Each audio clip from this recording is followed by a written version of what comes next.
So, did you make contact with aliens? Were you taken to another planet, to a mothership? How did they communicate with... Can you tell me what they look like? Can you tell me how many of them there were? Were you given food?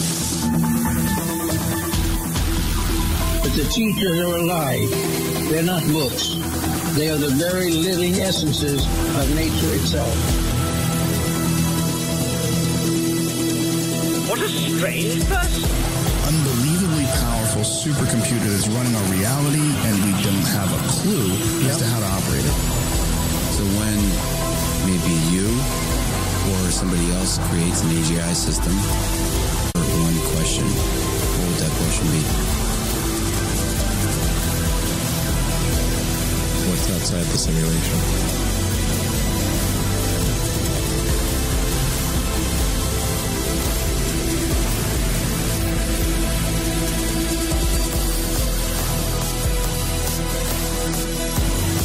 Say in your mind, say to yourself, I am more than my physical body, because I am more than physical matter. I can perceive that which is greater than the physical world.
Welcome to Lighting the Void.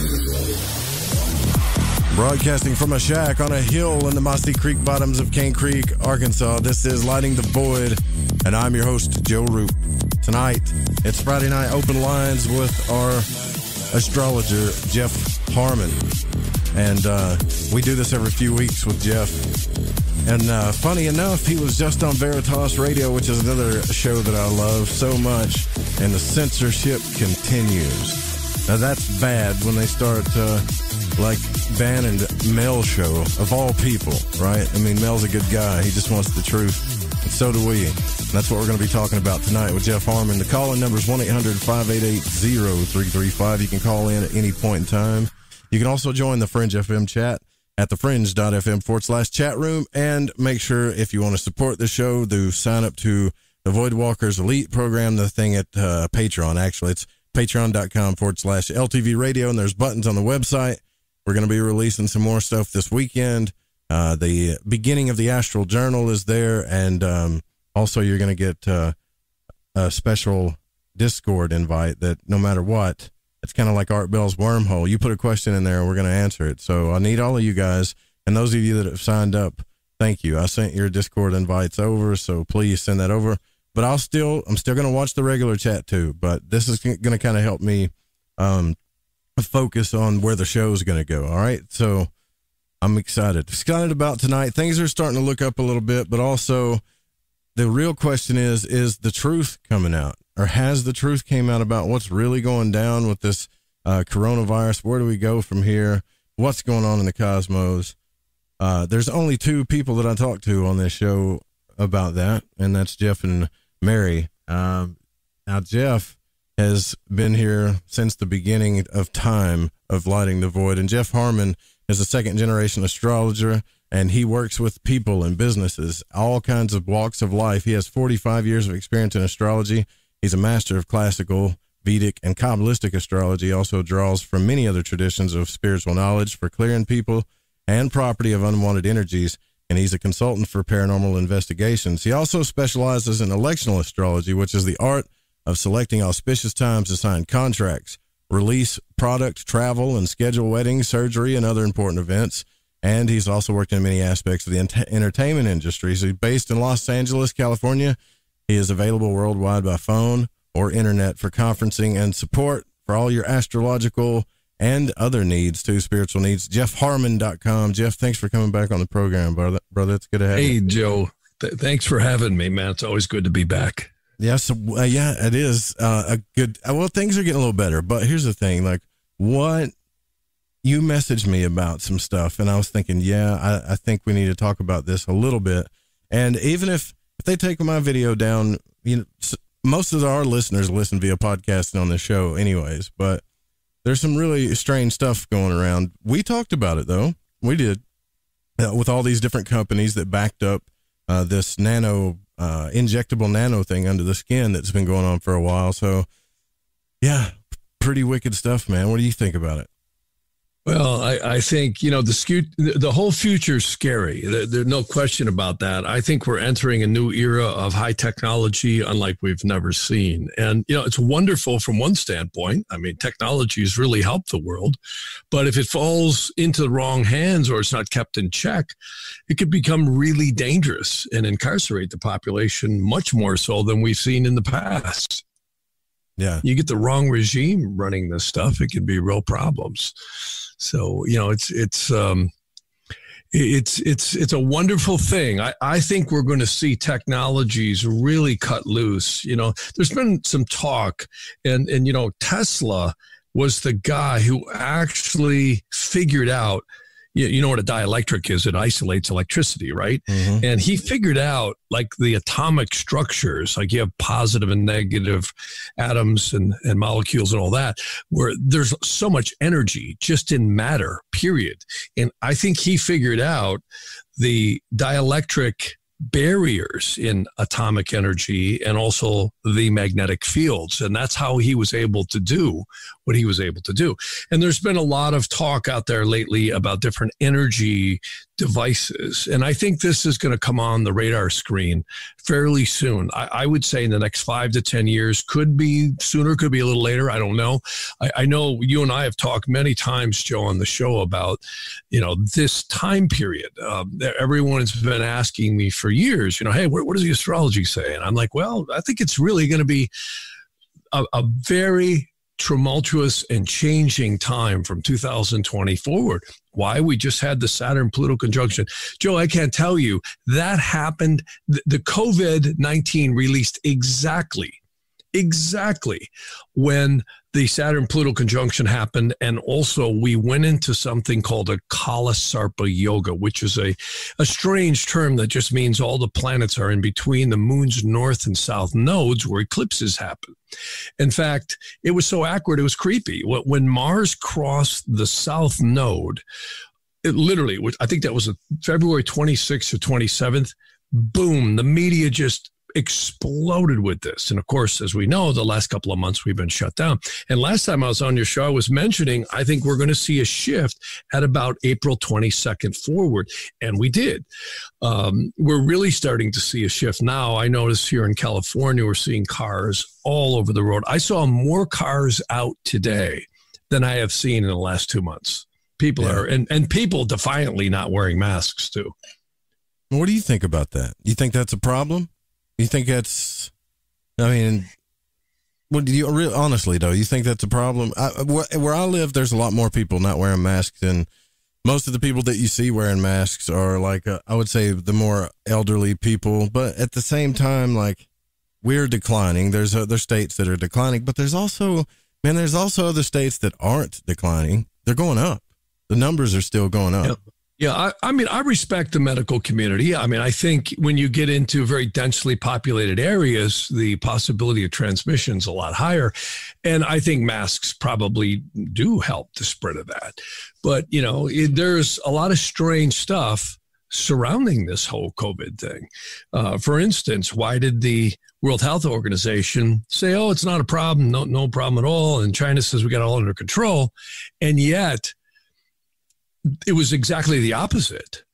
I mean, I know in New York and really densely populated areas, it's really tough out there right now. I know I've got several clients in New York, and I get to hear daily what's going on in New York, and people are freaking out. Everyone is clearly wearing masks. I mean, never in the history of New York have you seen the subways empty and the streets empty. I don't know if you've ever been to New York, man, but it is one dense place, and now it's like a ghost town. The other day, I rode my motorcycle down Rodeo Drive, and I had to go to Culver City. And I figured, well, I'm going to pass through Beverly Hills. It's right on the way. And I couldn't believe it. I mean, there was me and 3 flies on that street. There was nobody. I mean, nobody.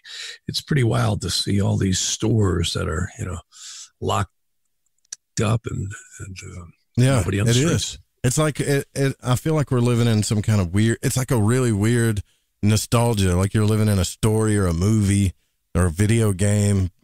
Unprecedented. Yeah. Unprecedented. Strange for sure. Yep.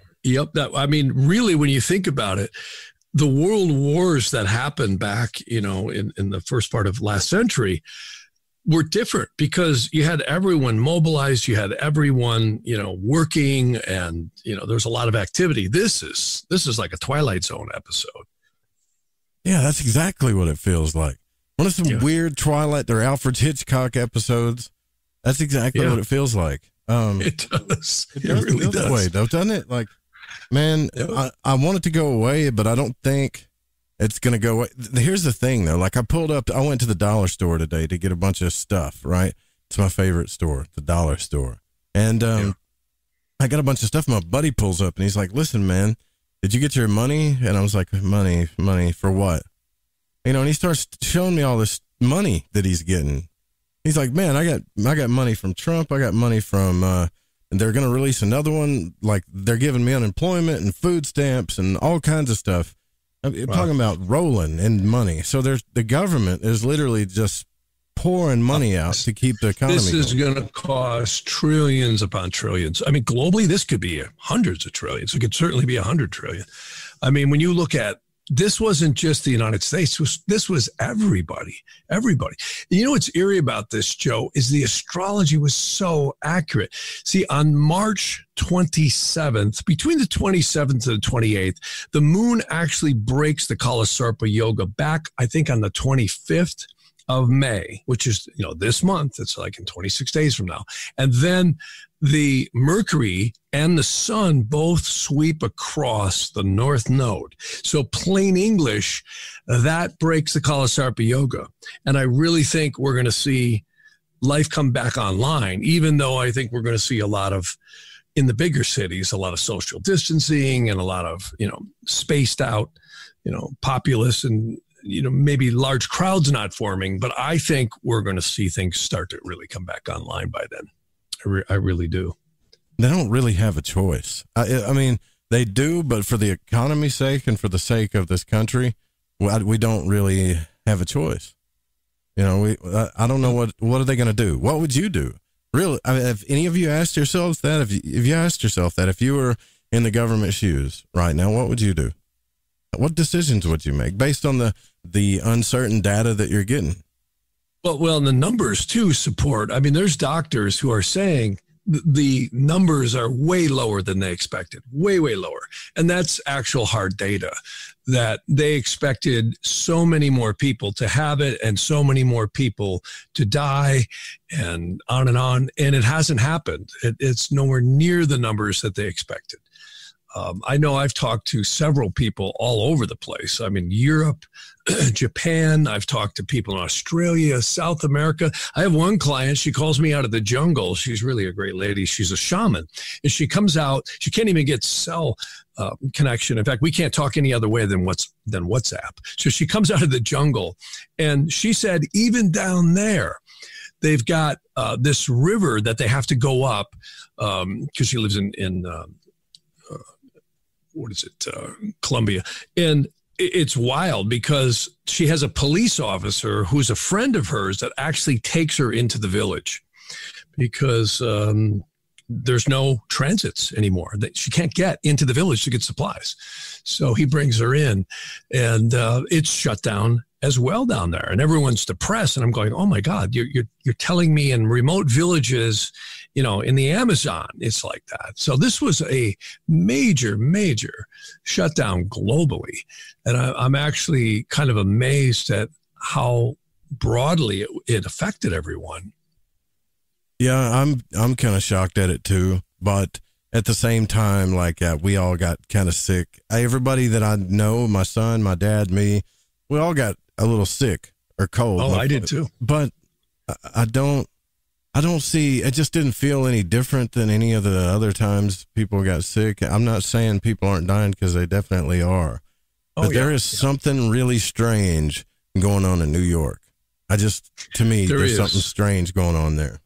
Well, if I, I said this on Mel's show, if I were somebody who was trying to do something diabolical, this would certainly be a time to do it, because not that I think that happened with COVID, but I think the event was almost like a major test to see how something like this would work. I know that sounds a little conspiratorial, but I have really felt under the weather myself. My son's been really sick, but it hasn't been COVID. We certainly don't have COVID. We don't have any fevers, but wiped out, not feeling normal. And that's the nature of Kalasarpa yogas. They're very, very powerful.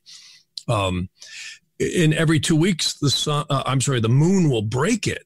But I think it's had a dramatic effect on people in general. And what's great is this finally leaves.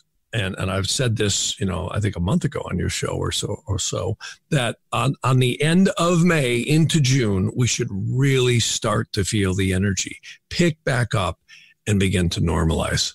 Fantastic. That's good. That's good.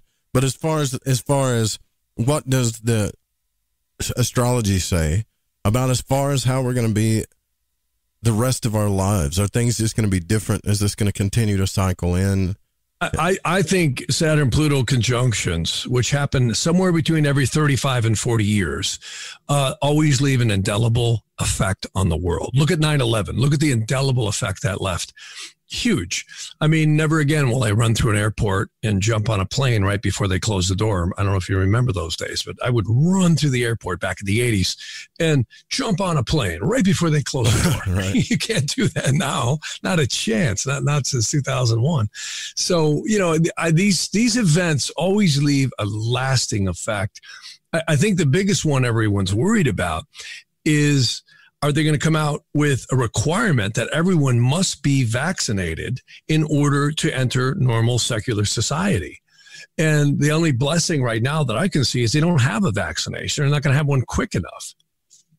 Yeah, that makes sense. Well, there's one in the UK that they're actually talking about that might come to fruition. But it seems like there's always an article about a vaccine that just might come into fruition, right? That might happen. Right. I don't know if it's going to happen. And are they pushing it through? Are they pushing it through like too fast? That's another thing I wonder about. They already do that with food and drugs. And by the time we take the stuff, you always see those commercials with the lawyer saying, if you took this drug or whatever and your lung is collapsing, give us a call. And it's like, how is this stuff even passing? Yeah, that's exactly right. Yeah. Well, imagine the speeds they're pushing this through is what I'm saying. Oh, yeah. And, vaccinations, that's a really dicey area. I've got Sherry Tenpenny is one of my clients, and she's a wonderful doctor who's really been an advocate for the caution of vaccines. And many doctors that I know have said, some of them are very questionable to the effect that it has on people. Some people have attributed it to some pretty intense stuff on infants. I know my son, when he was born, we signed a waiver. No vaccinations. And I was in the delivery room when he was born, and they came at him with a squirting needle. I said, whoa. I said, what are you doing? I said, well, he's got to get this. I said, no. We signed a waiver. He gets nothing. And then I think it was about a year later, we were going to checkups, to the doctor. And the doctor tells me, he says, man, your son's like in the 95 to 98% bracket of healthy. He's really vital, very healthy. And then I spent the next 20 minutes listening to him lecture me on how he should be vaccinated. And I said, well, you just got done telling me how healthy he is, and now you want to vaccinate him. So I'm certainly, all for us not getting diseases that kill us. But on the other hand, a healthy immune system, from what I've heard from many doctors, is the key to it all right there. Now, granted, we can all get stuff with a health system, but these vaccinations, they're really pushing them hard. And I know in many places they're not allowing children to go to school at all unless they have them. It's a big deal. Yeah, that's one of the things that I'm worried about too. Is like I got a kid. Anybody that's got kids is kind of worried about this stuff. But I want to dig deeper into the astrology of this. Jeff Harman's our guest tonight. It's in the spirit of open lines. We're going to stay that way, so you can call in at any point in time if you've got a question for Jeff. We're not going to do like pull your charts and all that stuff. Jeff doesn't. He really prepares a lot for that stuff. But if you've got a question about astrology, or if you've got a question about spirituality, or anything that's going on right now, or even maybe just some fundamental questions about stuff like that, we'll take your calls. 1-800-588-0335. We'll be right back with Jeff Harman. Stay with us.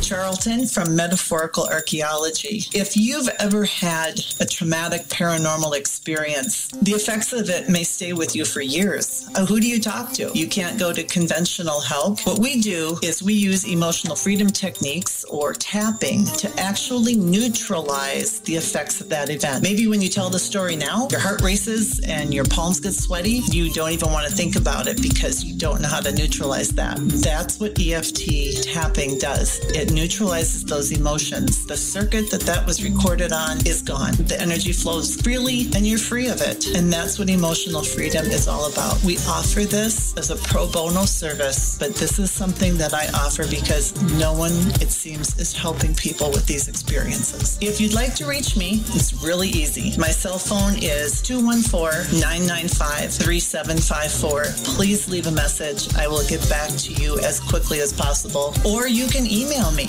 barb.eft@gmail.com. And EFT stands for Emotional Freedom Techniques. Reach out to me. It's confidential. This works. You won't believe the results. All right, man, this is Crow 777, and you are listening to The Fringe FM. Please listen. Now is not the time to fear. When your immune system is strong, shields up. You have very little worries. If your immune system is compromised, you're susceptible to all viruses. I say shields up and no fear. Try Heart Love from GetTheTea.com. Heart Love has a special ingredient called allicin. It comes from the healing part of the garlic plant. No garlic breath, no garlic leaking out your pores, just pure immune-building ingredients that gets your shields up. Heart Love is a unique blend of herbs that loves to build you up. Google garlic and know the benefits. One Heart Love pill is equal to 20 cloves of garlic. 20 cloves. Shields up. You've heard of our Life Change Cleansing Tea at GetTheTea.com. Now try Heart Love. And by the way, take your blood pressure and watch weekly what happens. So here's how to purchase. Log on to GetTheTea.com. That's GetTheTea.com and build your shields. That's GetTheTea.com. Mention Ray in the coupon code and hit apply and receive free shipping. Right, me old Chiners. I know it's an ad break, but before you lot shoot off and make yourself a cup of Rosie Lee or whatever else it is you're going to sling down your Gregory Peck, you need to listen to me babble. If, like me, you found your way to Light in the Void via a downloadable podcast, you might want to take a butcher's at the Fringe FM Wind and Kite. You won't Adam and Eve how many other shows there are or what they rabbit on about. Ancient history, conspiracy, the consciousness, the esoteric, the occult, metaphysics, parapolitical, ufology, technology and spirituality, to name but a few. They got featured hosts like Ryan Gable, Jeremy Scott, Alex Exum, Tim Doyle, Cortana and Gigi, Susanna Ross, the Reverend John Polk, Michael Deacon and J.D. Lewis. You might find yourself listening to the thoughts and theories of the author of The Fish you just finished reading. Or you could pick up the dog and bone, call in and tell everyone your own beliefs or experiences. So do me a favour, before you put on the Ansel or crack open a bottle of vino or roll a joint, Go to the Fringe FM and see what you're missing.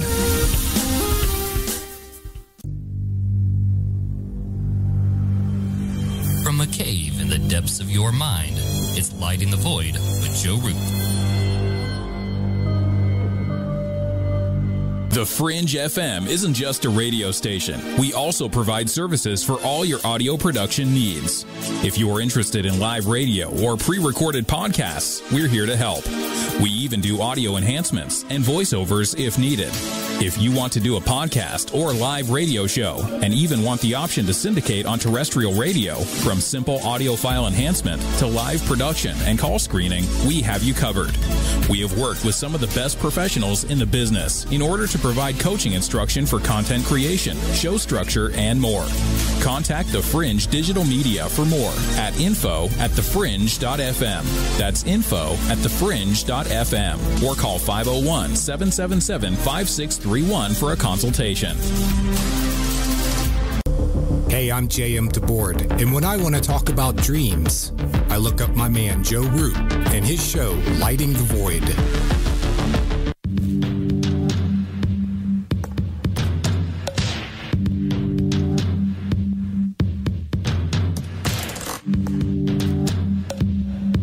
You're listening to Lighting the Void. The call-in number is 1-800-588-0335. If you would like to text, you can text in at 501-777-5631. Welcome back to Lighting the Void. I'm your host, Joe Root. Tonight we're here with Jeff Harman. Hey, don't forget, we're going to keep announcing this every single night for a little while. Ryan Gable and the Secret Teachings will be on. The show is 2 hours long, not 3, for a little while until we get the website caught up. I can tell you that we're working behind the scenes tremendously on the new website and all of the new stuff that's coming. And man, it's so much cooler than what we have now.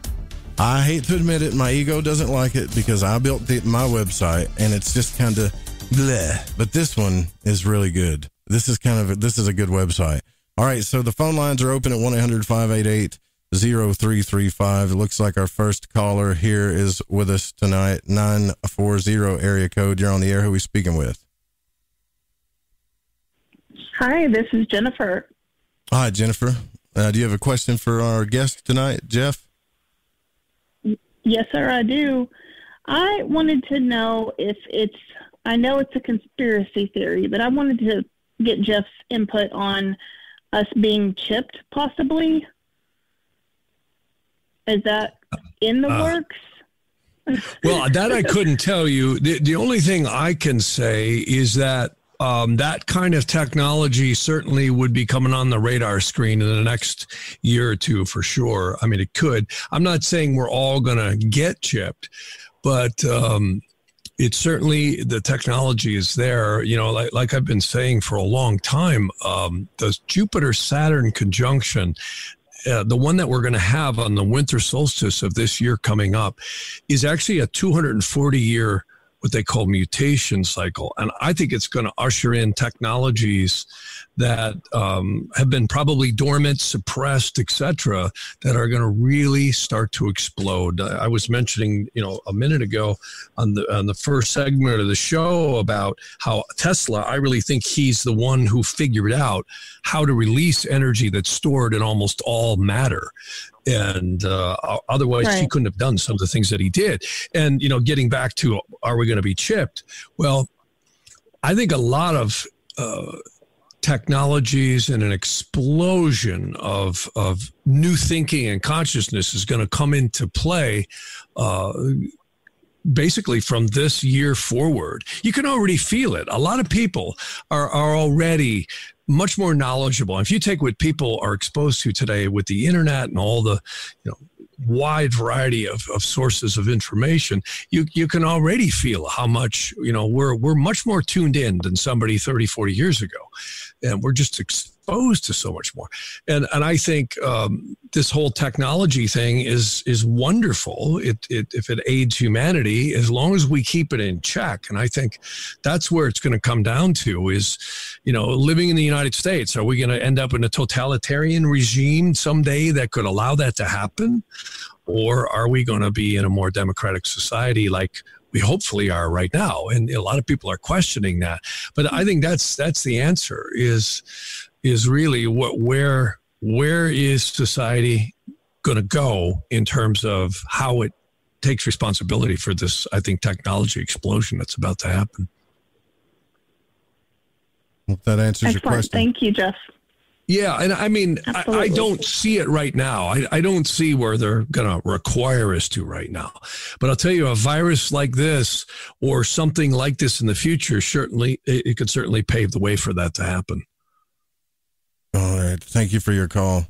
Yeah, that's a good question. Seriously, though. It is. Well, if you look back, we kind of had we had a show about this with Ryan and Dan, and you can't ban people for like talking about the facts. And let's just talk about the facts. There's a lot of these companies and a lot of these pharmaceutical companies and backers and investment companies that have been investing in this under the skin injection technology. It's been around for a long time. Yeah. And it's like, there's a definite agenda to make it happen. Right. So, and we've all been around where people create the demand, like they create the demand for a product. It's not hard to do with fear. It's actually pretty easy. Now, nobody's saying that that's what's going on here, but I mean, come on, man, like use your intuition a little bit, I think. Yeah. Well, it's interesting. I should have cast a chart when she asked that question because that is a really good question. I actually just did cast an interrogation chart. Are we all in danger of being required to be chipped? I don't get so right away.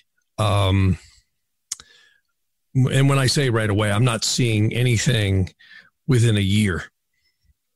Okay. That's about as far as I can see. At this time, it doesn't look like somebody's going to show up with a badge telling us, hey, you've got to be injected. Though, with that being said, I mean, look at some of the things we're seeing in certain states where a lot of children are not allowed to go to school unless they get vaccines. And it's so easy to put that stuff in there.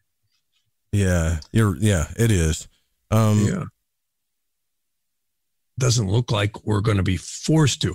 I mean, we're already chipped. If you have a real ID in your driver's license and you have a passport and you own a phone, you're already chipped. Doesn't even have to go under the skin. They can see right where you're at any time they want. Yeah, but this smartphone thing, people don't realize that it's already kind of like an extension of that thing. Like if we had a bionic arm, that's what it would be. Like I got a new smartphone for the first time in forever, and like I don't want a 5G phone. I just don't. 5G is dangerous. So these iPhones and Droids and other phones, I mean, my God, they've got GPS in them. You can actually read your heart rate. You know that? There's apps you can get when you walk down the road. You can read your heart rate. That's incredible. How do they do that? I wonder. It's amazing. I mean, there are very advanced microprocessors in these phones. I mean, and that's the thing. This technology is, I think, wonderful as long as it keeps serving us. If it's abused, which it could be.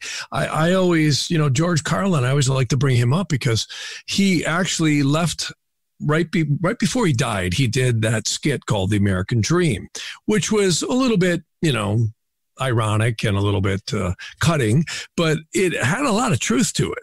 And that is, forget the politicians, you have owners and they print the money. And really, when you look at it, as long as this technology is not abused, then it's great. If it is, it could get pretty scary. And I think sooner or later, we're going to contend with that. And I definitely see that within the next decade.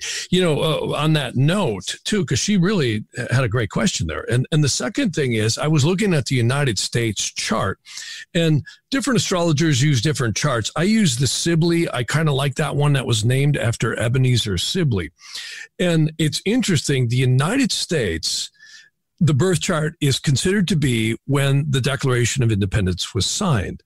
And looking at this chart, just doing what we call primary directions and also progressions and transits, there is some powerful stuff happening to this country over the next couple of years. Particularly in 2022, we have a 240-year Pluto return. By primary direction in 2021, which is just next year, we have Pluto crossing the midheaven. And then last but not least, we have Mars conjuncting Saturn in just a few years. Now, those are intense, transforming powers. And I would say we're definitely going to see the future have to contend with these issues, some very, very powerful issues. I mean, look at politics just the last few years. It's insane. I've never seen anything like this in my life. Yeah. Well, I've never seen a Republican give out this much money in my entire life either. That's a kind of that's kind of a trip. Like the amount of money I saw. Well, I certainly haven't gotten any. God. I'll tell you that we haven't seen a dime here. Not a dime. I got a chewing today from my buddy Rusty. He's like, man, you're like, you should have like $3,000 in your pocket plus $600 a week in food stamps right now. And I'm like, what? Wow. He's like, yeah, dude. And I said, well, I got back taxes and all this other stuff I got to deal with. We're back on from my business days, and I'm working on that here lately, especially. And he's like, dude, they forgive it. Go to this website. They forgive everything.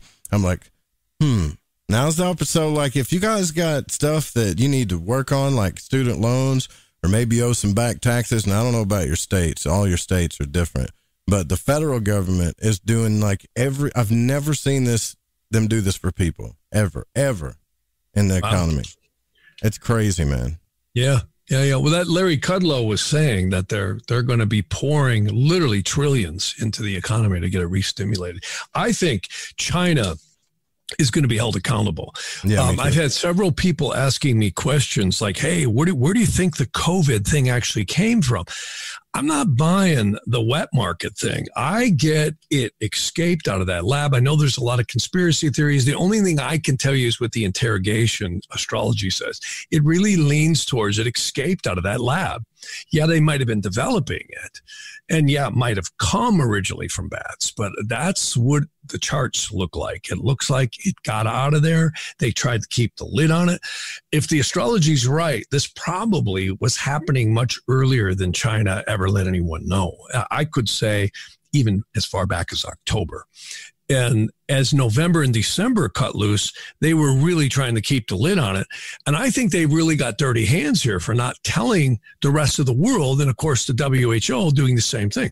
And I would not be surprised if a lot of the debt that's held by China with the United States over many, many years isn't going to really come into play. And we see some of that forgiven. So this is going to be an interesting set of events here coming up. Can you imagine? I would love to be a fly on the wall or actually be like some type of ghost and hear those phone calls between Trump and the Chinese leadership, I just want to hear what he's saying to these cats. Well, and then you really look at who's printing the money. Those are the real guys behind the scenes too. And we'll never know who they are. Do we ever stop and think, where do these trillions and trillions of dollars come from? I mean, who could collateralize that? So it's really a very interesting thing. President Roosevelt was quite an interesting guy. He actually did 4 terms. He was the only president ever in the history of this country that did 4 terms. Really interesting guy. He was in right during the Depression. Then he was in all during World War II, and he died I think a month before we ended up winning in Germany. So he got that whole dose of what was really happening behind the scenes. And the United States was actually borrowing money to the Soviet Union, to China, to so beautiful. I think it was Britain and France. I mean, it was amazing what this country did, and the Fed, the people behind it, the bankers behind it. And of course, there's a lot of conspiracy theories about World War I and World War II that they were actually funded by these bankers. If anybody wants to watch an interesting movie sometime, go watch Nicolas Cage, Lord of War. Boy, that's actually that's a good movie. Story. My cat, great movie. I got to bring my cat back out here to the studio because he keeps me. He's such a pretty cat. He keeps me. he keeps me still, man. Like if you guys are afraid right now, get your cat, hold your cat, and just hold the cat, and I guarantee you'll calm down. Promise you. You got a cat, Jeff? I do, and she's beautiful. And she's outside right now. I just let her out right before I came in. We have a cat and we have a dog. There's some things that will keep you like on the level, right? Babies, children, cats, nature, that kind of thing. That's right. You know, that's what you got to do, like, to keep your sanity. Those are the right. best. You know, those are the best. So I think I want to kind of step away from this a little bit, and here's what I mean by that, Jeff. Every stinking day I've been pulling up astrology charts, and every stinking day I've been looking at this astrology chart and that thing and this thing, and it's like making my mind go crazy. And as a student of astrology, I wonder how you deal with that. Like, how often do you pull up astrology every single day? Like, do you just do it once a day? Are you constantly looking at it? And I'm just curious. Well, wow, that's an interesting question, Joe. I actually never pull up a chart just to look at a chart, and I'll tell you why. Very rarely do I. Excuse me. One of the cardinal rules of interrogation astrology is you can't ask your own questions if you know where the heavens are. See, interrogation astrology is built on consciousness. You cannot, like, anyone would ask a question when the moon's trining Venus, because they know that right there, that's a positive aspect of the answer. So I try and forget where everything is. The only thing I do, like with your show tonight or a show, I will certainly be reviewing charts. Like I looked at Trump and Biden, and I've been looking at the election. I've been looking at the COVID-19 thing, but I always try not to look every day at things, because then when I want to ask a question, I can, because I don't know where they are. I usually see where everything is every day because I have so many clients ask me questions. They're always asking me, hey, what about this? And then of course I have to look at a chart. Yeah. I've went crazy, honestly, from looking at it. So I get a lot of things going on in my mind. And so I look at the transits, I look at where the planets are, and half of this stuff, I'm still kind of learning myself too. And there's this thing called evolutionary astrology that's really got my focus. And Stephen Forrest wrote a bunch of books about it. And I remember our first session that I had with you kind of talked about it too. You're like, yeah, these are the energies that you were born with, but you're kind of moving as you go through here. And that's kind of what a lot of Eastern astrology is about. So you're not exactly that same exact person. Or is that what you told me? It's been so long, man, since I talked to you about it. Well, yeah. I mean, I really believe we are not our astrology. I think the astrology is, our souls are hundreds of dimensions above the heavens or the firmaments. And what's interesting is I think this particular dimension, which is Earth and the place we're here at, is clearly the heavens are fixed at the time the soul and the spirit and the psyche are tied to the body, which is first breath. They actually say that we're tied to the body at conception, not at birth. And what happens is after the 9 months or whatever it is, the gestational period, then the angel ties our spirit, soul, and psyche to the body for the duration of the incarnation. And that's, the heavens are believed to represent the journey of the soul. So modern astrology has kind of changed that to, you're a Pisces, or, you're an Aries or whatever, like Joe, you're always going to hear that you're an Aries, right?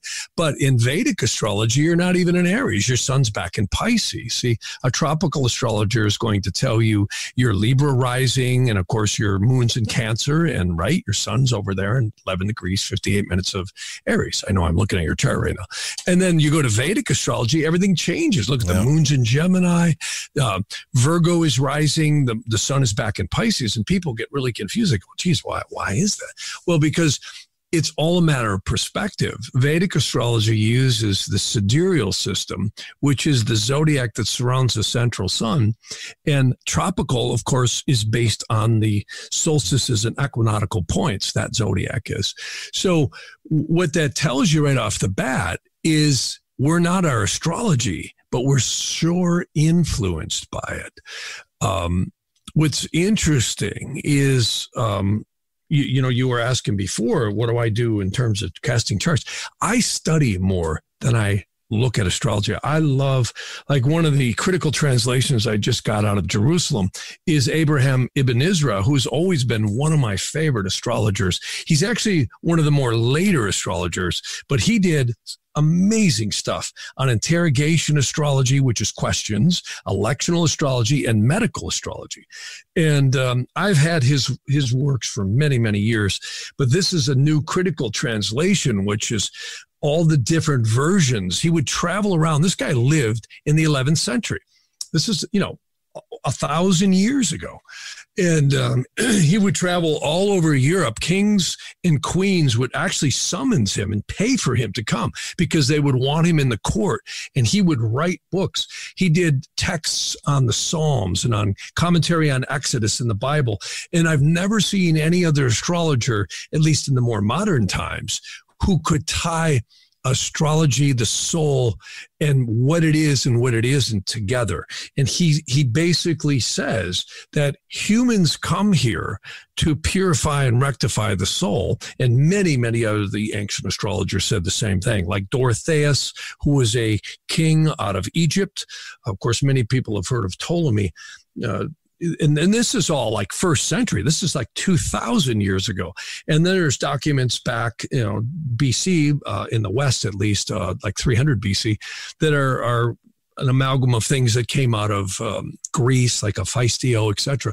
And all these ancient people would say, this is when the angels tied your soul to the body. So I love to study this stuff because it makes you look at astrology in a completely different way. And we start seeing it, wow, this is maybe more what we came here to do. You know what I call the earth, Joe? I call it, do you ever use a rock tumbler? You know how you guys go get rocks, and you want to polish them? Maybe you got this little tumbler, and you put all the rocks in there, and you put a bunch of grit, so that it polishes the rock, and you throw the tumbler on there, and you come back a few days later, and all of a sudden all the jagged rocks are polished. That's what I think the earth is. It's like a big tumbler for souls. It's the soul tumbler, and we're all getting polished, or you could say changed in our own specific way. And I think the heavens really show that. And like everyone that I talk to, including myself, who can say that life is always easy? It's not. Life is challenging here on the earth. I mean, we all have to earn a living. We all got taxes. We're all getting, chastised in some way by some force or some group of people or what have you. Even though we have our happiness, life ain't easy on earth. The earth was not put here to make us happy. I think it was put here to make us grow. And one of the things that Ibn Ezra, I love in his texts, he actually has a whole exegesis on Exodus. And he says, when humans purify, they become more like the angels and actually superior to many of them. That once we start purifying or rectifying the soul, and that may be through one incarnation, it may be through several, that we grow and we can go to amazing heights once we expand that consciousness. And I don't think any vaccination or microchip is ever going to stop that. I really don't. I don't think anything is going to stop it. Many crazy people on this planet have been here before. Look at the millions of people that were killed in Russia and China and still going on. And, Hitler, of course, everybody knows about Hitler, but there's been so many despots on this planet that have done some really evil stuff, and it's still going on.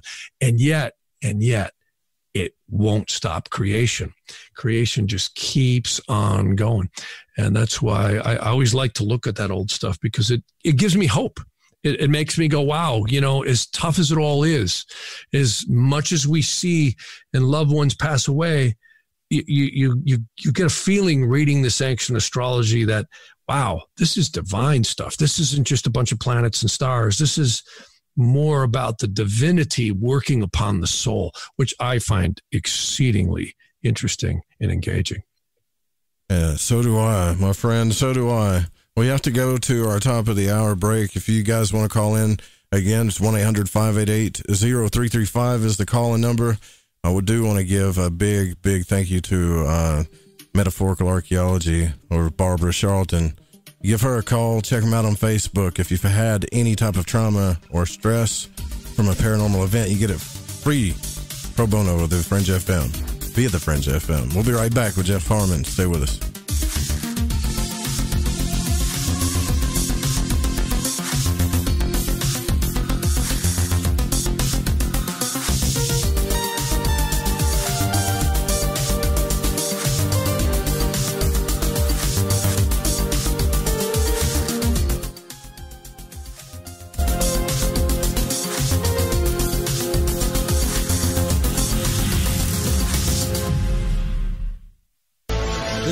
Dan Lopez from Spiritual Warrior Today Radio, and you're listening to KTLK, The Fringe FM.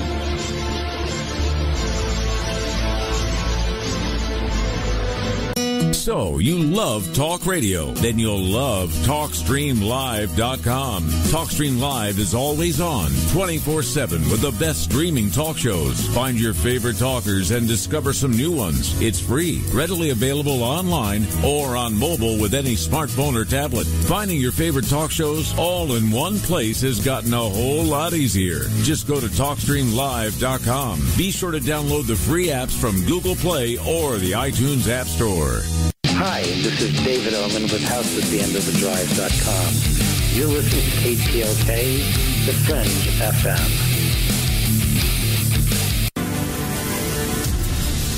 Do you want to know the truth? Are UFOs real? Are aliens visiting Earth? Are governments around the world hiding the biggest secret in history? We're UFO Seekers, official partner of the Fringe FM, and we're on a hunt for the truth. Join us as we investigate locations like Area 51 by subscribing on YouTube at youtube.com/UFO Seekers.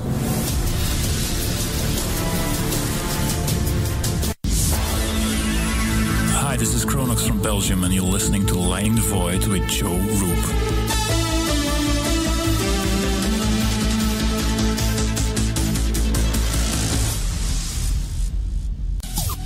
Hey, Fringe FM listeners. Did you know that when you're on the road with limited data or no Wi-Fi available, you can still listen to every minute of the Fringe FM by calling 701-719-3971. No smartphone app or internet needed. Saves your data plan and no extra cost if you have unlimited minutes. Call 701-719-3971. That's 701-719-3971. Listen to the Fringe FM on any phone, anytime, anywhere. Alex Exum. This is Alex Exum of the Exum Experience in Live Talk, where we discuss current events, society, and culture. My shows are based in actuality, actual existence, contrasted with what was intended, expected, or believed. You can listen to me live Tuesdays, Wednesdays, and Thursdays at 7 p.m. only on KTLK, The Fringe FM. Hey everyone, this is Jess Rogie from the Rogie Report News on the Fringe FM. And I know we're living in strange times right now. That's why I wanted to thank you for listening and being a part of the Fringe FM family. Check out the Rogie Report News on the Fringe FM and remember to stay safe. Ahoy there, it's Gigi from Shift Happens, here to say thank you so much for choosing to hang out with us during these times of quarantine. No matter what this crazy world throws our way, you can count on us to always be here for you. Right here on the Fringe FM, the wholesome, sexy radio.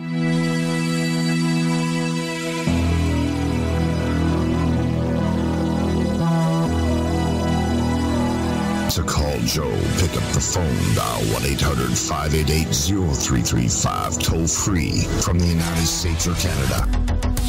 You're listening to Lighting the Void Radio.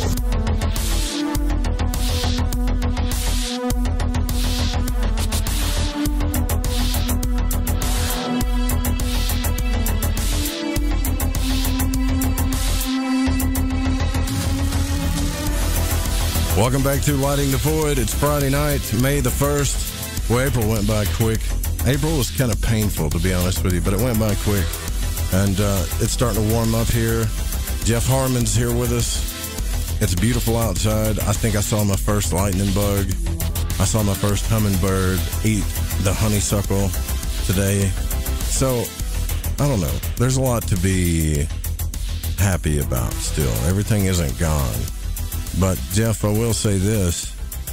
With all the different types of astrology that you do, there's one that I'm very interested in that I'm trying to learn more about, and that is the astrology, where you can pull up maps and it shows you these lines of planetary energy. Location.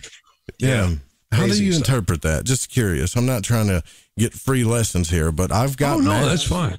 Just Sure. No, location astrology is amazing stuff. I use it daily. I have so many clients, especially right now. Everyone is, thinking about changing their lives or even where they're at. They like to see the cycles coming through. So location astrology, the maps actually came on the radar screen in the late 70s. Jim Lewis was the guy.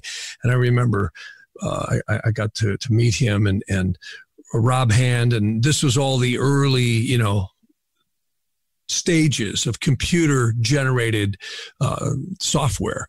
And I kind of like the older methods of location astrology where you literally cast a relocation chart. So you take your birth chart, you don't change the date to time or anything else. You just relocate it to that locality. And then you look at where the planets fall in the houses and the aspects it makes to the angles. It's so accurate. It's creepy. It really is. It's absolutely amazing how accurate it is. The maps are wonderful once you get used to them. And I think they're great to show clients. Like I always go on Zoom with clients and I'm showing them location maps, and you have to read them where the planetary energies have about a 300-mile influence to the east of them, and they have like a 1,500-mile influence to the west.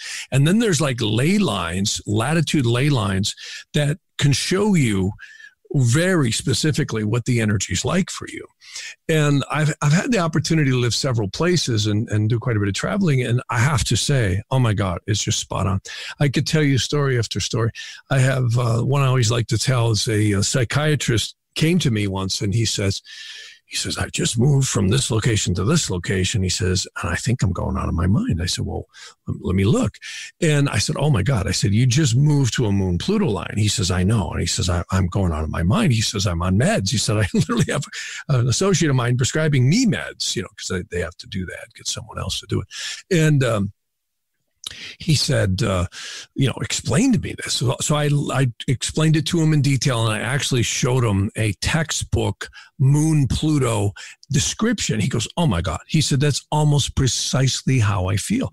And he said, what do I do? I've got the wife in school. The wife, in the house and the kids in school. He says, in the practice, he says, what am I going to do? I said, the best thing you can do is just become self-aware is what I like to call it. And he said, wow, I get this. And he actually threw the meds in the garbage can. There are places you can live that are blissful. I've always enjoyed Tucson, Arizona, because I have a Jupiter-Venus latitude crossing there. And everyone has certain energies that are blissful for them. And that's why I love location astrology, is because you have this flavor, this menu of flavors that is just so complex. Like you have Moon-Venus conjunctions are like a Cary Grant movie. They're just wonderful. They're blissful emotions. Moon-Jupiter is very spiritual. You have all these combinations because latitude crossings are caused by two planets crossing anywhere on the globe. And if you get lucky enough to have them in a place where you can move to where they actually cross, it's really powerful. And then you also have transits and progressions. So location astrology is an amazing tool because when you live somewhere other than where you were born, it really changes the way you experience progressions and transits. And I was wondering about that. In the astrology software, it asks that. It asks your birth chart, but it also asks where are you located now? And I'm like, what does that have anything to do with it? And that's what it's asking about, right? It's asking for... Okay. What program do you have? I've got Solar Fire and I've got Time Passages, both. I like both. Oh, Solar Fire is the best. I use Solar Fire all the time. Solar Fire, you can roll your old pages. Like Joe, if you wanted to do a little tutoring session, I'd have you up to speed in no time. What's so great about Solar Fire is it has solar maps integrated in it. Yeah. And then you can animate all your transits and progressions, and you can literally see when they're coming through. But I can't tell you how many people I do with location astrology. I always include that in my personal readings because it's such a powerful tool. And especially I have a lot of people who are doing business, overseas, or they're got a company one place and they may have another home somewhere else. So I'm always looking at, what's going on. Now, speaking of which, I've got some stuff I need to ask you about that. First time in my life, I'm probably going to use you for business stuff, but yeah, we'll have a talk for sure. Okay. Yeah. But yeah, I just think it's all really neat. If you guys want to check it out too, if you go to Jeff Harman's YouTube channel, and here's something else that I think is really like right up my alley, is the Kabbalistic Astrology and Kabbalah. And you talk about that. There's a video. Whose show is that, by the way, that you were on your YouTube channel? I can't remember. It's probably Robert Bauer. Yeah, because y'all were talking about the wizard. That's how you started the show, was the wizard. Yeah. That was Robert. Yeah, that was Robert. Yeah. So that video is amazing, because that video is what you're getting to see in Jeff's videos. There's like what he'll talk to you about during your reading. That's what you talked to me about during my reading.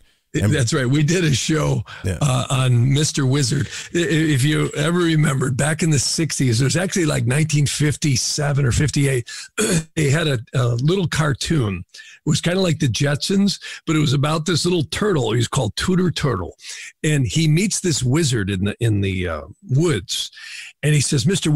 Wizard, he says, I want to go into human life and check it out. So Mr. Wizard goes twizzle, twizzle, twazzle, dum, and he spins him through this time tunnel, and he incarnates like as a fireman, or he'll come in as a salesman, or he'll come in as a dad, or whatever he comes in as. Is all these different scenarios. And it's so much like incarnating in the body, like we're all born as babies, and then we grow up and have all this stuff. And then everything will get all screwed up. And then the little turtle will go, Mr. Wizard, please get me out of this mess I'm in, right? And then the wizard will come, twizzle, twazzle, twizzle, dum, time to come home, and he'll bring them back. It's just like our lives. We're born to these parents, and we grow up in whatever given situation we are in, and then, of course, we grow old and we die. And it's fascinating stuff. It's a lot of fun. Yeah, so a lot of times, would you agree that we don't see what is coming, obviously. We don't see these cycles and these energies that happen to us where we may think that something's really bad, like especially if you've been through a health situation or even a divorce or something like that, and it seems terrible. But later on, it makes sense. Later on, when things happen, it starts to make sense. Right. Like I remember, like the first marriage I was in, I thought when I got divorced, and I wasn't even happy, honestly. But the whole idea of my family being broken apart, God, it was so awful. It was the worst thing that ever happened to me in my life. But later on in life, I started seeing why it happened, and that needed to happen so that I could have my son, so Corbin could be here. And it needed to happen in love. It needed to happen in something good, if that makes any sense. Yeah, I have to say, what really intrigued me was Vedic astrology. It's like you really can see the path of the soul. And there's Jaimini astrology and Parashara astrology, or Parash, people pronounce it as, and it's quite amazing. There's also Nadi astrology, and there's many branches to it. It's not better than Western astrology, but it gives you a perspective that's amazing. And I got to remember when I first got involved with it, I was just astonished. I went, oh my God, that's exactly when this energy happened to me. And I started noticing something, and this is what I always try and tell people in readings, is you change it when you become self-aware. The religions have all made astrology out, well, it's the work of the devil. Well, no, it's not. It's the work of the divine. And a lot of people think it's, beads and, mirrors and predicting the future and all this stuff.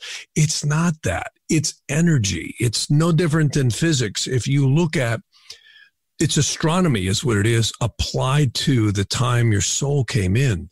And what I love about Vedic astrology is it gives you insights into not only why something, like you were just mentioning, and you and I mentioned that, Joe, you have Kuja dosha. Kuja means Mars and dosha means condition. So you have Mars aspect in the 7th house of marriage and partnerships. And again, I told you, don't feel like the Lone Ranger. I got the same thing. That's why I never got married until I was in my 40s, because I knew I had Kuja dosha, and I did live with different people, and that was good because that wears it out.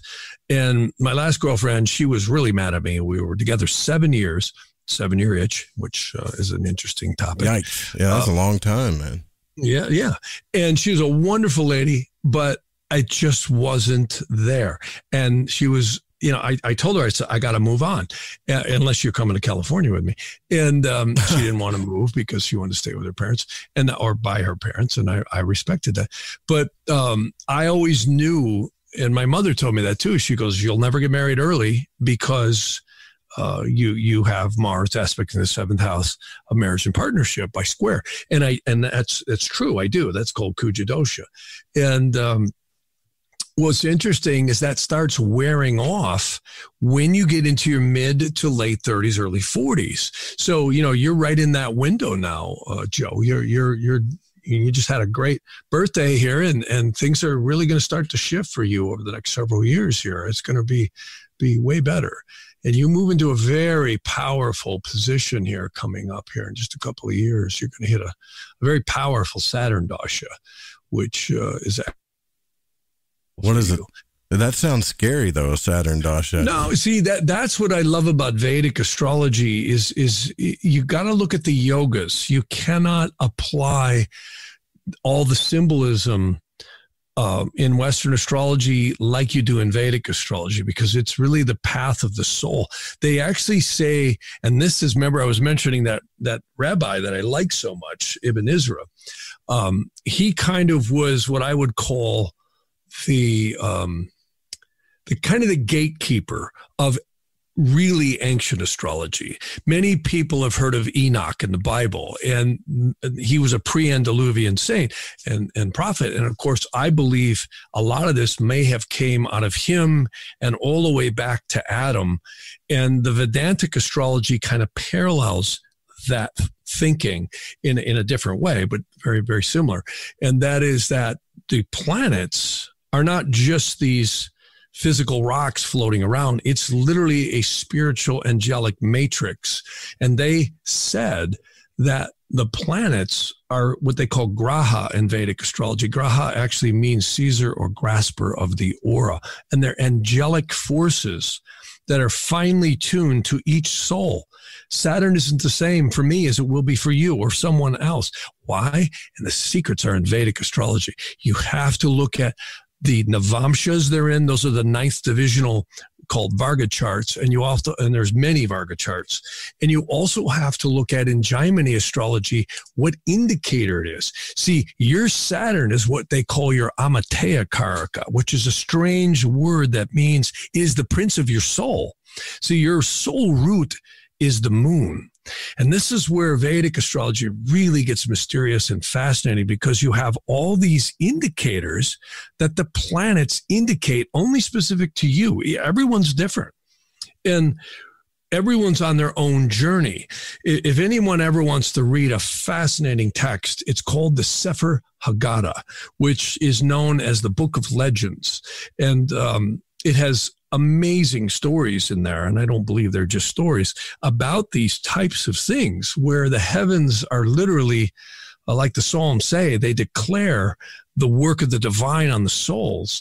And this is what really got lost from the late 1600s forward in modern astrology. I'm not saying modern astrology is good, but people are inventing all these names where I go, well, why reinvent it? Look at what the divinity of this science, and it really is an astronomical science to the soul, had. If we just go back to what's there, I mean, I'm not smart enough to come up with what I think was originally in these texts. No one is. And No one will ever figure it all out. So when I hear the Saturn is the prince of my soul and I'm on a moon mission, it's kind of funny that in location astrology, I see that the line of where I grew up is the Saturn line goes right next. I mean, it goes right on top of me. It goes right next to you. Yeah. But so does the moon. Yeah. See, and then you also have to look at the aspects. So yeah, that's why, you know, when I do readings for people, I literally prepare 40 minutes. I literally sit there and I am going through all these different programs. I'm writing down. I have a couple of sheets that I fill out, and I have all these things that I have to fill out on each individual when I do a reading. And it requires me to say, okay, what are their primary directions? What are their secondaries? What are their transits? What are their location astrology? What's their doshes, their Gemini? You know, it's a lot of work because I really get angry at astrologers when they say, oh, I just prepare for 5 minutes. I'm like, really? You're going to spend 5 minutes and then you're going to sit on a phone for an hour and tell this person the energies in their life? I think you owe a little more responsibility than that, because I try to be accurate as possible. And when I don't know something, I'll be honest and say, and I have to say, you know, it's been a blessing for me to have been exposed to some of these ancient documents and teachers who are amazing. You know, again, some of the Vedic astrologers I've been around have really been amazing. A lot of them aren't alive anymore. And they were profound. You know, another guy I really had great respect for was Robert Hand. Robert Hand's getting on in years now, but many people know him. You may have his books. One of the most favorite is Planets and Transits. No, but I'll get him. Oh, yeah, you want to get that book. That's a great book. Robert, I think Robert lives in Las Vegas now, and I always liked him because he's really cantankerous. You know, he just is very adamant about what he believes. And he always told me, he says, Jeff, he says, you know, I don't know Vedic astrology. He says, you want to bend your mind around like that? He says, go ahead. And I said, well, I do. I said, I love looking at it from different perspectives and then seeing where it all falls, you know. Robert Hand, I'm looking at... Yeah, Robert Hand, he's a cool guy. He's getting pretty old now, but he wrote Planets and Transits. And Rob, you know, I met him because of my mother. That was back in the 70s when he was really on the front line edge with Astrolabe, creating the precursor to Solar Fire was actually chart wheels and time graphs and all that. And that all got integrated into Solar Fire, including solar maps. So it's cool stuff. But yeah, I see where you're at. You're where, Joe? Aren't you right outside of Little Rock? Mm-hmm. Right south of it. Yeah, see, you got a Jupiter node latitude crossing right there. And see, those only have about a 30-mile north and south influence. You'll find disagreement between different astrologers. I find that that's pretty much it. Once you get 30 miles away, it's logarithmically down. It's like the inverse square law. The farther away you get, the weaker it gets, the closer you get, more powerful. And this is what's cool for people as I show them in video, like at 34 degrees north, 29 minutes, you have your Jupiter node lines. And this is actually a really good line. The computer doesn't say it as much that it's a good line, but I like, because Jupiter always brings spiritual expansion and ideas. And when it's connected to the nodes, that's always a very karmic thing. Once you understand how to deal with that energy, it's really, I think, very euphoric and buoyant. It makes people aspire to do things, even in the face of adversities. It's a really good thing. Yeah, that totally makes sense, because I could see myself have gone, like in my early 20s, if I would have kept my construction business and kept making that kind of money and living that life and doing what I was doing, I swear I wouldn't be here. I'm a totally different person than I was back then. Yeah. Well, you have to have great skills in building things. So you have Mars and Saturn in the ascendant, and that's a person who has, you probably can fix anything. You know, I would bet you're a good mechanic too. Yeah. Yeah. My whole family's mechanics, so I grew up around it. I'll bet. Oh yeah. Yeah. Cause you got Mars and Saturn in the ascendant. But see, what changes your chart is that moon in the midheaven. Even though you got those skill sets, the major direction of your life is always the soul's indicator, which is the Atmakaraka, and it's conjunct the node. So even though you have those skill sets, it's interesting. I find a lot of talented people in mechanical things do really well in communicating things to people because they tend to have a practical left-sided, left brain mind that can really form into the right brain ways of communicating to people. Yeah, it's kind of like the emotional side. I think, isn't that what the moon is? It's kind of like your intuition, your emotions, the stuff that's inside you. It is. Yeah. But, I got to tell you, the moon and the sun are the secrets to ancient astrology. There's an ancient text. It's called the Sefer HaMarot, which means it's about the lights, the sun and the moon. And see, that's where you see all the glyphs of the planets come from combinations of the circle of the sun, the crescent, and the cross of matter, which is the earth, which is, again, sunrise, noon, sunset, midnight, and it's also the four elements. Look at all the glyphs. Jupiter's the crescent of the moon over the sun. Over the cross. Saturn is the cross over the crescent of the moon. Mars is the cross above the sun, but at an angle, and now they changed it to an arrow. And Venus is the sun over the cross, and Mercury's all three, the crescent over the sun over the cross. So the sun is, they say, the divinity where the up of the heavens of God's light shines down into the planets. And it's very mysterious stuff in these exit texts where it says God's light actually permeates through the sun. Well, what does everything orbit around? The sun. You see, and the moon is the co-mixer. It's the alchemical co-mixer of all the five wanderers, which are the five inner planets. Again, the five are Mercury, Venus, Mars, Saturn, and Jupiter. Or Jupiter and Saturn. And then people say, well, what about the other ones? Uranus, Neptune, and Pluto. They are not visible. They're outside of the spectrum of visible daily routine. So they rule the more transcendental things. Even that, look at Uranus is the two crescents of the moon with the cross in the middle over the sun. Neptune is the crescent of the moon bent upwards underneath the cross. And Pluto, again, is all three. The sun over the crescent, over the cross. So somebody was doing something pretty divine when they came up those glyphs. It's not just Pisces loves Aries, Right, yeah. Yeah, right.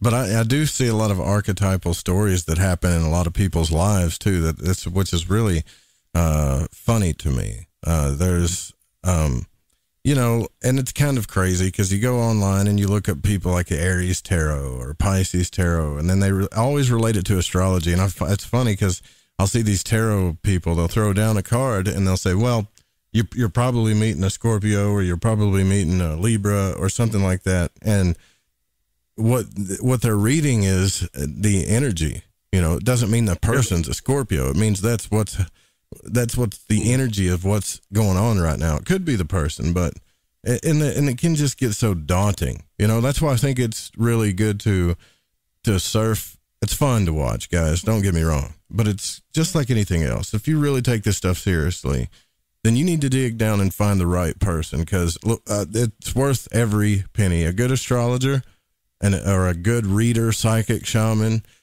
is worth every penny. You know how long it took me to find Mary for a psychic? It took me forever. Now I got lucky with Jeff, though, off the bat. I got one of the best astrologers on the planet when the show started. Extremely lucky. And so, a colleague of mine got a reading from you, Jeff, and she is just like immaculately freaked out about how good it was. Barbara, she loved it. Well, that's great. That always pleases me. I got to tell you, Joe, I'm like you. In fact, I have to tell you, right when I get done with this show tonight, guess what? I'm going to go out in the garage and put a set of airbags in my son's police car. He's got a Crown Vic. Oh, yeah? So and I just worked for a week on my turbo and my diesel because I'm getting ready to pull the film rig to Arizona. And I really love mechanics. It gives me a way to kind of break away. That's why I have my little film company. It gives me a way to do things that are not always sitting behind a computer.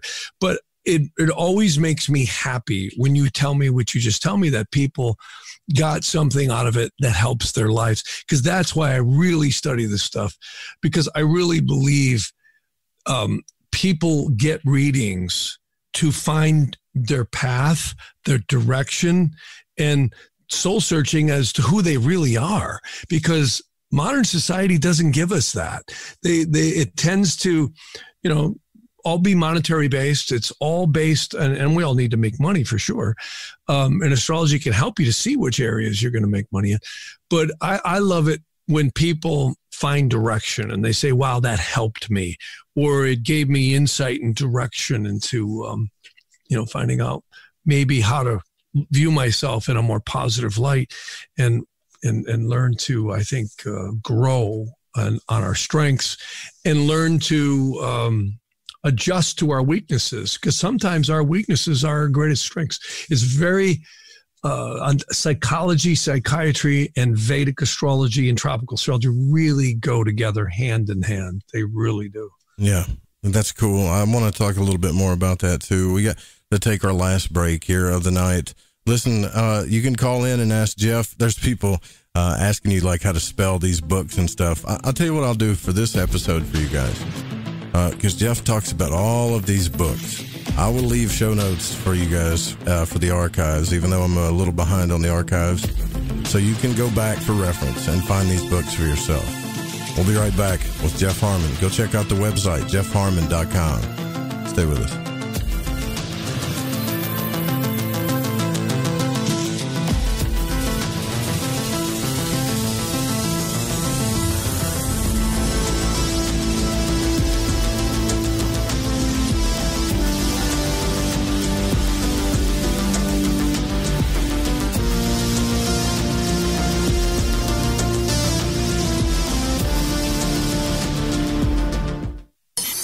In your face, all over the place. We're online 24/7. 24/7. You're listening to the hottest internet station. Hi, this is Aaron Hunter, host of Real Paranormal Activity, the podcast where we tell real paranormal experiences of people from around the world. And we also conduct interviews with authors, investigators, psychics, and mediums. Real people, real stories, real fear. Thursdays at 6 p.m. Pacific, 9 p.m. Eastern on the Fringe FM. See you then. My name is Jake. I'm from Billings, Montana, and I am a void walker. Hey, Joe Root. Thanks for lighting the void. This is Janine in the bluegrass of Kentucky, and I am a void walker. What's up, guys? This is Damien from San Marcos, Texas, and I'm a void walker. I listen to the show to keep myself aligned with the world. Hi, this is Laura, a.k.a. Laura Lavender. I'm from Las Vegas, and I listen to Lighting the Void because it helps me understand some of the strangest experiences I've had. So thanks for all that you do and for always being there for us, Joe.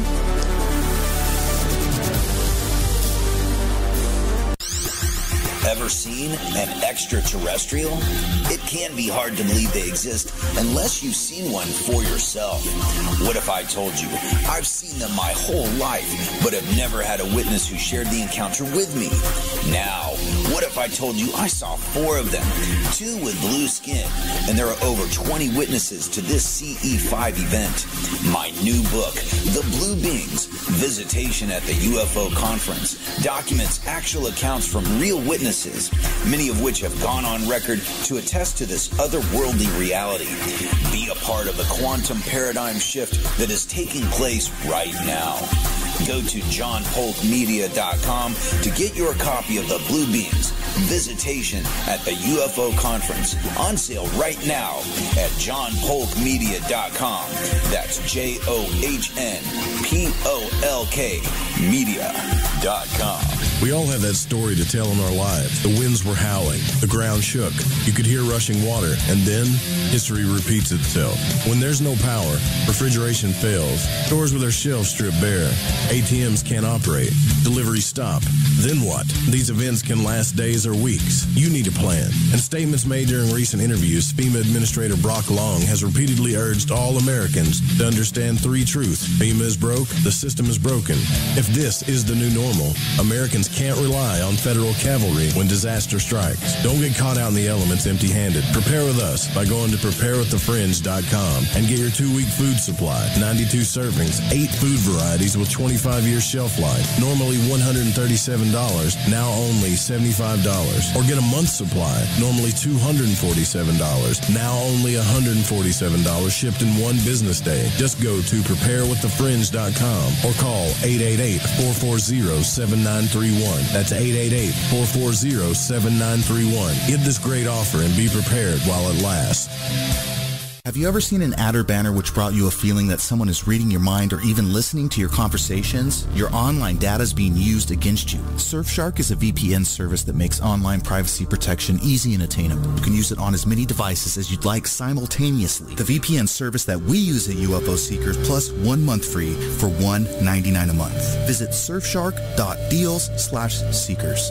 We spend almost as much time online as sleeping, and that's 6 to 8 hours a day. The internet knows a lot about us, and that's why we should care about our online data. Use Surfshark to encrypt your personal information and send it via a secure VPN tunnel so that no one can see it without your permission. Visit surfshark.deals/seekers. You need to protect yourself from surveillance and targeted advertising. Surfshark encrypts all internet traffic sent to and from your devices and ensures that your IP address remains hidden. The VPN service that we use at UFO Seekers, plus 1 month free for $1.99 a month. Visit surfshark.deals/seekers. I'm getting older and noticing that my body just doesn't work as well as it used to. So I like to keep fit as possible by hitting the gym a few times a week. Recently, I started having a nagging bicep pain, and it got so bad I couldn't even lift the weights. When I was complaining about it to a friend, he told me about angioprim. He said chelation helps remove toxins, heavy metals, and cholesterol in veins and arteries that may cause blockages. You know, after just 1 week of taking angioprim, the pain was gone, and now I'm back in the gym full strength. Scientific research proves the active ingredient in angioprim has superior oral chelation action that helps promote cardiovascular health. So to learn more, go to angioprim.com. That's ANGIOPRIM.com, or talk to a trained consultant. Call Angioprim toll free at 945-882-7221. You'll feel better with more energy. That's 945-882-7221. Or go to the website angioprim.com.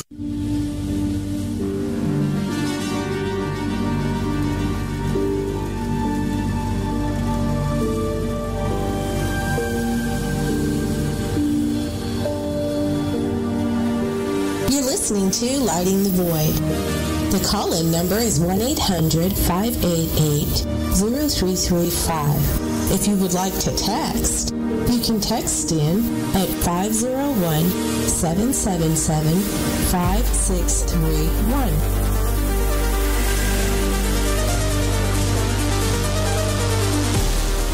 All right, here we go. Welcome back to Lighting the Void. I'm here with Jeff Harman, and I'm trying to come back as quick as I can, but he's giving me some astrological advice. And if you're getting astrological advice from Jeff during the break, yeah, you'll have to forgive me because it's some good stuff. Speaking of which, if you want some good stuff, you go to his website, jeffharman.com. I think when they email you there, doesn't Camille usually help you schedule everything? Camille's awesome. Yeah. Get you scheduled, get you in a session with Jeff, and I really want, even if you're skeptical about astrology, you're listening to the show for the first time and you're skeptical about astrology, there's nobody else that I would send the greatest skeptic to than Jeff Harman. So go do it. Just do it once, and then email me back and tell me what you think, because I want to hear. Because it's one of those things I love being right about, is spiritual stuff. So, but one thing I have learned from you, Jeff, is there's so many different things about astrology. Like earlier, I asked you about sidereal and Western astrology and how complex that is, but it gets deeper than that, y'all. I mean, there's lunar astrology, ancient Egyptian astrology. So you said to me something during the break about modern and traditional astrology that's massively different too. It is massively different. You know, even if you stay away from Vedic astrology, the true traditional roots, in fact, Vedic astrology actually has this. It's called Tajika. Tajika is the Vedic astrology's word for tropical methods of astrology. And what happened is in the late 1600s, it pretty much fell apart. And that's interesting because it kind of parallels the Industrial Revolution. Right in the early 1700s is when the Industrial Revolution really started to happen, even though it was a little later in the latter part of the 1700s. But astrology really went in the sewer. It kind of got swept under with a lot of religious dogma and very stern and harsh things. Many of the rabbinical astrologers went totally underground for prosecution, and all this stuff really got lost. And then it started to come back again in the 80s. And what I would say is tradition. See, when I mentioned the guy I mentioned earlier, Rabbi Ibn Ezra, who really is citing this huge corpus of ancient astrologers out of Egypt, out of Greece, out of Arabia, the whole Middle East and path of astrology that kind of swept up into the Middle Ages. That's the stuff that is amazing. And it's referred to often as traditional astrology. And they, in my opinion, had it right, and they still have it right. And it's provable even today, because why that's so much better is because they use the sun and the moon as the reference points in the whole zodiacal setup. So modern astrologers don't really use what we call the essential dignities. And those came right up out of Egypt and Greece and the Middle East. And clearly the stuff works, and they don't use the rulership of Neptune, Uranus, and Pluto. Now, I find Neptune, Uranus, and Pluto really do matter, and I love their aspects and their placements in birth charts and aspects, but I would say that the ancients had it right. The inner visible 7 planets, which is from Saturn in, rule the mundane world, or they work on what we call the lower consciousness, known as the Nefesh and Rosh, which is what psychology would call your conscious mind and your spirit, or your intuition. And it's really amazing stuff. And where really the rubber really hits the road is when you start looking at some of the ancient texts that exist in one place. It's called the Cairo-Genzia documents, and some of the other texts that talk about reincarnation that Rome completely ignored throughout the window, literally somewhere between the 2nd and 5th century, where it ties in this stuff. And you start going, oh my God, this is like incredible astrology, because you just can't get that with modern astrology. And I'm not saying modern astrology isn't valuable in some senses, but it's reinvented. This stuff was all reinvented from basically the spiritual movement of the late 1800s forward. And I've seen some stuff. I used to study all of it in the 90s or 80s, but I really walked away from modern astrology and started looking at the traditional and Vedic astrology, because it's just much richer. Now, did you walk away from it because you simply got bored? Because you understood it, or it just wasn't enough? I walked away because I found the systems that were in place for thousands of years were more accurate. That's why. See, here's why. When you start getting into interrogation astrology, I mean, if you do astrology for a living like I have, you would not believe the stuff you get into. Like, I'll get people who are involved in complex business situations or estate litigations, and all of a sudden, well, hey, my aunt is suing my uncle, or blah blah blah, and how's this going to work out? Well, the judge is the 10th house. We're not looking at birth charts anymore. You're looking at interrogations. This is, modern astrologers know it as horary astrology. Or prashna is what they call it in India. And you didn't have a birth chart. See, in the ancient world, the king would go to the court astrologer and say, hey, we're going to attack the Lucians tomorrow. Or, we're going to go to war with so-and-so. Is this in my best interest? And the court astrologer would literally cast a chart. He's not looking at a birth chart. He'd cast a chart. The eastern horizon becomes the querent. I was just telling you on break with my son. My son just got really ill, not with COVID-19, but he had some stomach issues with his bladder. And I was able to analyze that using medical astrology.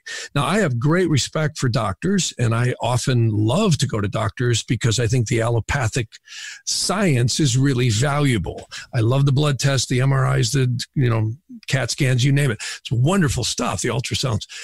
But the antidotes are usually pharmaceutical or surgery. Well, my son just had this really, doubled over, in pain, couldn't get out of bed. And I saw it in the chart. He said, "Dad, am I going to die?" And I cast a chart. And I said, "No, you're not going to die." I said, "This looks like something really like agitated in the urinary." He says, "Well, that's funny you say that." He says, I'm having problems peeing and I got to go to the bathroom all the time. So I got him on slippery elm. Yeah, I've been there and then before, I also, too, poor boy. Oh, man. And he immediately, his girlfriend said, "Oh, my gosh." She goes, "I can't believe it. He just went from writhing in pain, heating pads on his stomach, to he's up jumping around." Yeah. And it took him a couple of days to heal. And then I got him on gravel root, goldenrod, and also marshmallow root and Ursi. Those, you mix those together and that'll cleanse the urinary tract. I got to tell the story. My grandmother was 75 years old in I think it was about 1980 or something like that. And she just died at 102. I took her to the doctor, and the doctor says, "Well, Mrs. Harman," she goes, or he says, I think you're going to have those kidneys out." And she's sitting there listening and says, "Okay," because her kidneys were really in rough shape. And my mother was actually a hemodialysis specialist. And every person I've ever seen who gets their kidneys out, they don't live too long. And they live a very compromised life. Yeah. Every day they got to go in and get their blood filtered. It's really, it's a blessing if you got to have it, but it's not. So long story short, on the way back home, my grandmother's in the car. I said, "Grandmother, you can have your kidneys out and do what the doctor says." And I said, "At least you've got a good diagnosis." But I said, "Would you be willing to try something?" She goes, "I'll try anything other than have my kidneys out." So I did that kidney cleanse with her. She died at 102 with those two functioning, completely healthy kidneys. And I said, "You should keep going to the doctor." And the doctor was like, "Wow, your kidneys are coming right back. What are you doing?" And she told him, and he says, "Well, that's interesting." And, I love naturopathic doctors because those are the guys who know the MD world and pharmaceuticals, but yet they know how to apply the naturopathic solutions. And I've had the blessings of having a lot of them for clients. And that's how I've heard about a lot of this stuff. Plus, I've all my life loved the research herbs. My mother got me into it. And, it's like my son. I said, "Hey, we should take you to the doctor and get some really great, testing."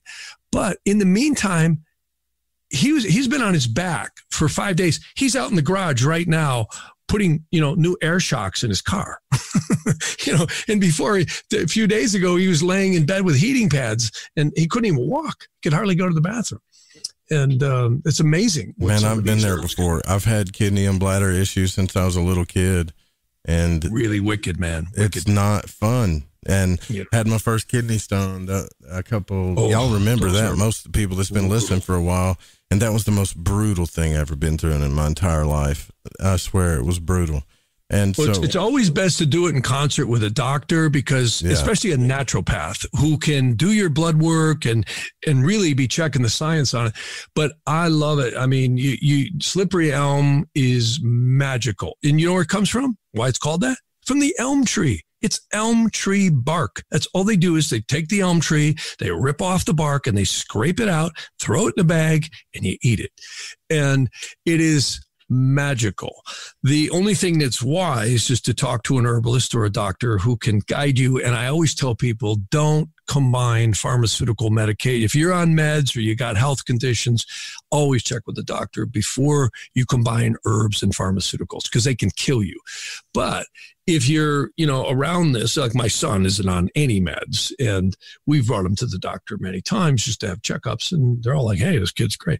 So when he got this condition, I knew, hey, he's not on anything else. He's, and instantly he came, he just went from catatonic to boom, right up and running. And it was really rewarding to see that. Yeah, that was great. That's awesome, though. I would have given anything to have that happen. When I was a kid, I had kidney infections, probably at least 3 or 4 of them, at least. I can see why. You have Mars and Saturn aspecting Pisces, see, in the 7th house, and Mars puts its 8th house aspect onto your 8th. The 8th house is elimination. It's the final product of urinary and digestive things. It's where the elimination comes from. That's why the natural zodiac has Scorpio on the 8th house. It is the reproductive organs, and it's also the process of elimination. And medical Ayurvedic astrology is another area that I have great respect and reverence for, because you can see what your body type is. And again, I always love to do this stuff in concert with either Ayurvedic doctors or I had a couple people in Tucson I really liked that were herbalists, and these were MDs that really said they were into science. They would do blood work, and then we would compare the charts. There was one lady in Tucson, I'll never forget this. Her doctor wanted her to try and get pregnant. She was 50 years old. Okay. And I had the blessing of doing the electional astrology for her to conceive. Now, most people listening would know a person at 50 years old, that's kind of late to have a child. And she says, I really want to have a child. I love my husband. So the doctor said, I'll tell you what, you give me a good astrological time, we'll implant her husband's sperm into her ovum. And she conceived, and she carried that child to term, had it naturally, no Down syndrome, no nothing. In fact, I think he's now about 10 or 11 years old and healthy as can be. Amazing. Yeah, that is amazing. That's truly astrology is amazing for conception, because you find, again, the moon in a woman's chart. You find the natal configuration, and then you find when the mundane energy aspects that well each month. And, again, that's kind of unheard of to have someone that old. And I've done several of those over the years that were pretty miraculous like that were pretty amazing. And I have to say, it's always pleasing to hear that came out well. Well, the thing is I worry about that too, because I've seen it. When you get older, this is like I'm at a time in my life where I'm starting to realize that I got some stuff in my body that I got to take care of. I woke up the other night and my knee was I couldn't even walk on it, man. I'm like, what in the world did I do? I must have put the wrong kind of weight on it or something. I think, I don't know. You're probably like, why are you telling me all this? But it's really trippy when you've been young and, pain goes away after a while. And then you start getting to those parts in your life. You're like, okay, my body's not growing anymore. And I'm starting to get the effects of all the stuff that I've done in my life. Yeah, better take it easy, So you got Mars and Saturn in the ascendant, so you always could have a propensity to having joint issues because it's nervous stuff on the joints. It's in Virgo in Vedic astrology, and it does aspect the moon. There's a lot of things you could look at to supplement that. A lot of people are finding things like.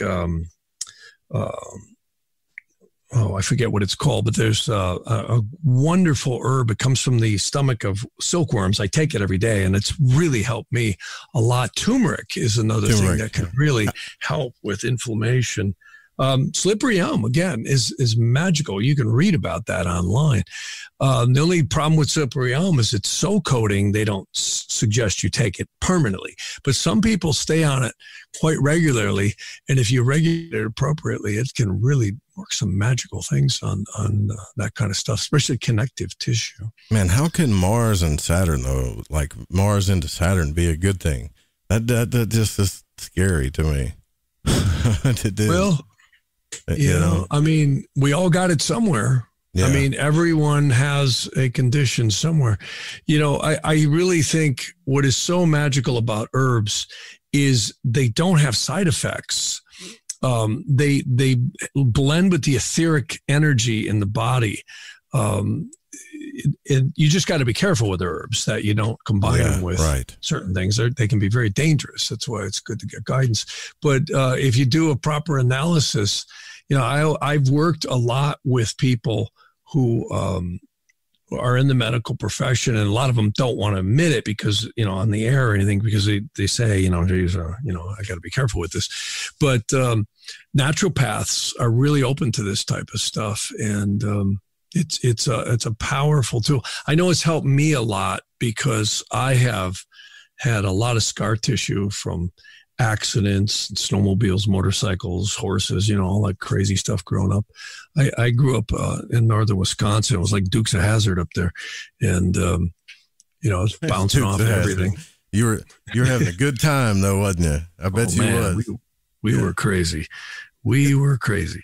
I talked to my brothers. I said, how do we live through this? We come off of snowmobiles at like 85 miles an hour and roll down the road, or I'd, fly off of some motorcycle going over a jump and then smack down the road like a rag doll. Now, you go, geez, I feel that. Yeah, right. So,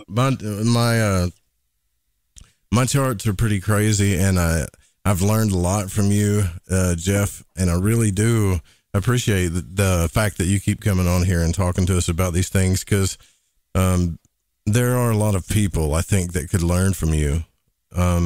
And I know you've got a busy life and you got a lot going on, but I really, there's a lot of astrologers out there that are having successful ventures and business, especially now, and online too, because of the way things are, because they're decent astrologers. I would say, like Austin Coppock and the Leo King guy. But I'm telling you, I'm not just saying this because I'm talking to you. I've not met any of them that do the kind of work that you do. None of them. Oh, that's very kind. That's very kind for you to say that. I just try and do the best I can, and I think everybody has a talent to help people. And that's the main thing is it's all about helping people. The thing I like is showing people their phases. I've had a lot of folks where they've been really depressed. And in fact, lately, we've all been really challenged with this whole pandemic thing. And financially, a lot of people are really freaking out. And I have to say, I really think this is going to clear up. I really do. And in fact, I was amazed. April 22nd, you could feel the energy shift. That was a new moon on April 22nd, and it broke the North Node in Vedic astrology, moved out of the lunar mansion of Ardra and went into Miragasagi. And it totally shifted the energy. Not completely, but a lot.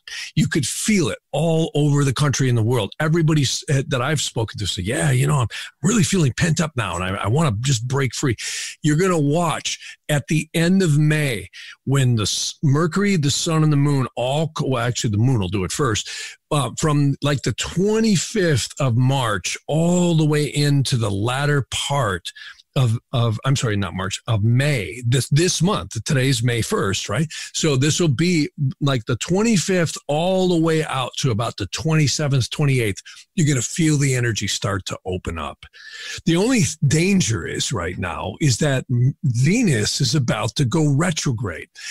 Now, Venus is an interesting planet because even scientists are saying Venus has a real powerful effect, like a heat sink with the heat of the sun on the earth.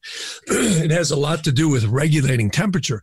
Well, in astrology, Venus is the friend. See, if you look at in the natural zodiac, Venus sextiles both Leo and Cancer. So it's the friend to the earth. And of course, that's the symbolism of the planet Venus. And excuse me, what happens is Venus goes retrograde May 12th, and it starts sliding backwards. And that's the Lucifer falling metaphor. So you'll find people can get real testy, and I've been feeling it even watching the road rage around. It's a very dangerous time. Often strange accidents and strange events happen when Venus goes retrograde, because this one's called an inferior conjunction. Inferior means it's passing between the sun and the earth. A superior conjunction is when it's on the other side. In other words, it goes retrograde between where the sun and the earth are not divided by Mercury passing. It's on the other side of the sun. So this one is happening between the Earth and the sun. It's much more powerful, and that's the ancient Lucifer falling Quetzalcoatl. And what that means is when it goes retrograde, it goes into the alignment with the Earth and the sun. That's called conjunction to the sun. And during that time, it's often very dangerous. And that's going to happen between about May 12th and the first week of June, right around the 3rd or 4th. It goes into the alignment of the sun. That often you'll find a lot of strange stuff could happen in politics and in the world and events that have profound effects. And then Venus will station and start going direct right at the latter part of June, about June 26th approximately. And then it will then return its path again. And Mars goes retrograde this summer, right? Let's see here. I wrote it down. Mars goes retrograde in September. So we got a lot. This is an election year. We're going to see a lot of strange and crazy stuff happening this year. And I'll tell you something. I really think we're going to see indictments that we never expected to see. This Durham and Barr thing